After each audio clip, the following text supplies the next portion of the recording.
নমস্কার বন্ধুরা, কৃষ্ণকথা চ্যানেলে আপনাদের সবাইকে স্বাগত জানাই। আজকের ভিডিও শুরু করেছি। আসুন ভিডিওটি শুরু করা যাক। ব্রহ্মা বিষ্ণু মহেশ্বরের মধ্যে সর্বশ্রেষ্ঠ ভোলেনাথকে বলা হয়। মহাদেবের বহু নাম রয়েছে। ভোলেনাথ বলার কারণ তিনি মন ভোলা। তিনি তার ভক্তদের উপরে খুব সহজে প্রসন্ন হন এবং তিনি খুব সহজে ভক্তদের উপরে পুরুষ্ট হন না।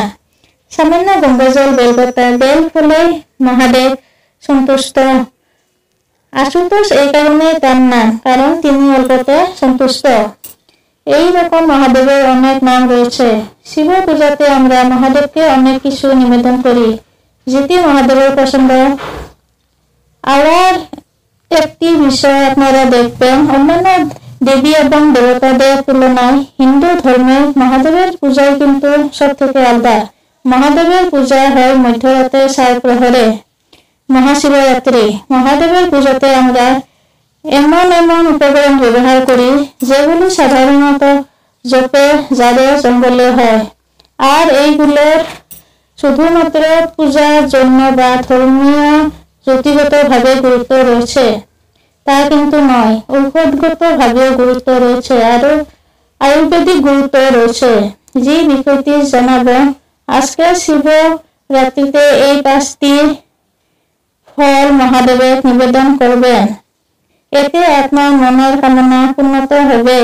ভোলে বাবার আশীর্বাদে আপনার জীবনে সুখ শান্তি সমৃদ্ধি বজায় থাকবেন এবং যে কোনো ধরনের বাধা বিপত্তি থেকে আপনারা মুক্ত হতে পারবেন।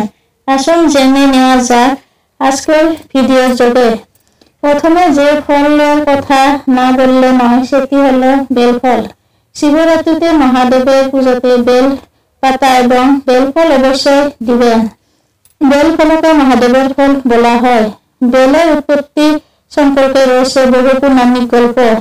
যে ফল মহাদেবের খুব খুশি হন। পরবর্তী যে ফল রয়েছে সেটি হলো ধতুরা ফল। ধতুরা ফুল এবং ফল জানা যায় সমুদ্র মন্থনের সময় মহাদেব যখন হলাহল পান করেছিলেন, হলাহল বীজ যাই বিশ্ব ব্রহ্মাণ্ডকে ধ্বংস করার ক্ষমতা ছিল, সেই বীজ মহাদেবের তার কণ্ঠে ধারণ করেছিলেন এবং এই ভাগবত সংসারকে তিনি রক্ষা করেছিলেন। তার এই বীজ পান করার পরে বামন পুরাণ থেকে আমরা জানতে পারি মহাদেবের বুক থেকে উৎপত্তি হয়েছিল ধতুরা ফুল এবং ধতুরা ফলের। ধতুরা ফুল এবং ধতুরা ফল দুটোই বিষাক্ত, কিন্তু এটি আয়ুর্বেদ অনুসারে বহু রোগের প্রতিষেধক। এটি সঠিক মাত্রায় ব্যবহার করতে হয়। এই ধতুরা ফুল এবং ফল দুটি মহাদেবের পূজায় ব্যবহার করা হয়। ধতুরা ফুল এবং ফল অবশ্যই এই শিবরাত্রিতে মহাদেবকে অর্পণ করবেন। এই ফল অর্পণ করলে আপনার শত্রু ক্ষয় হবেন, আপনার আর্থিক সমস্যা দূর হবে। মহাদেবের বাবার আশীর্বাদে আপনার জীবন মঙ্গল হবে। মহাশিবরাত্রিতে মহাদেবকে আপনি নারিকেল নিবেদন করতে পারেন।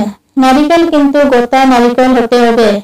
নারিকেল ফাটিয়ে কখনো মহাদেবকে দিবেন না, কারণ নারিকেল হলো হিন্দু ধর্মের অত্যন্ত পবিত্র একটি ফল।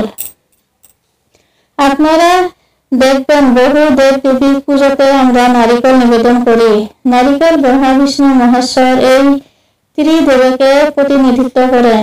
ভগবান শ্রী হরির পূজাতে আমরা নারিকেল খণ্ড করে দিই, নারিকেল ফাটিয়ে দিই, কিন্তু মহাদেবের পূজাতে কখনো নারিকেল ফাটিয়ে দিবেন না।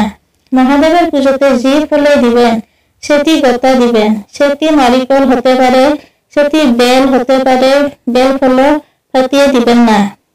আর একটি বিষয়, নারিকেলের জল, ডাবের জল মহাদেবকে পূজাতে দেওয়া হয় না। গোটা নারিকেল আপনি মহাদেবকে দিতে পারেন। আর একটি ফল হয়েছে, সেটি হলো কলা। কলা হিন্দু ধর্ম খুবই পবিত্র। কলা শুধু ফল নয়, কলা গাছ এবং কলা পাতাও ব্যবহার করা হয় পূজার জন্য। এটিও মহাদেবকে দিতে পারেন এবং গোটা কলা মহাদেবকে দেওয়ার জন্য চেষ্টা করবেন। 5 নম্বর যেটি ফল সেটি হইল রুদ্রাক্ষ।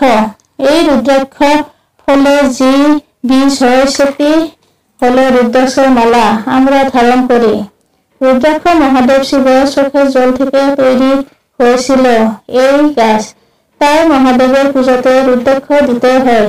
আপনারা কাছে যদি রুদ্রাক্ষ মালা থাকে তা, আর যদি না থাকে অবশ্যই নিয়ে নেবেন দশকর্মা ভান্ডার থেকে।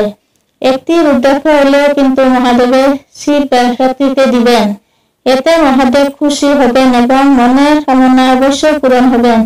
ভিডিওটি ভালো লাগলে সাবস্ক্রাইব অবশ্যই করবেন আর লাইক, শেয়ার এবং কমেন্ট করতে ভুলবেন না। ধন্যবাদ।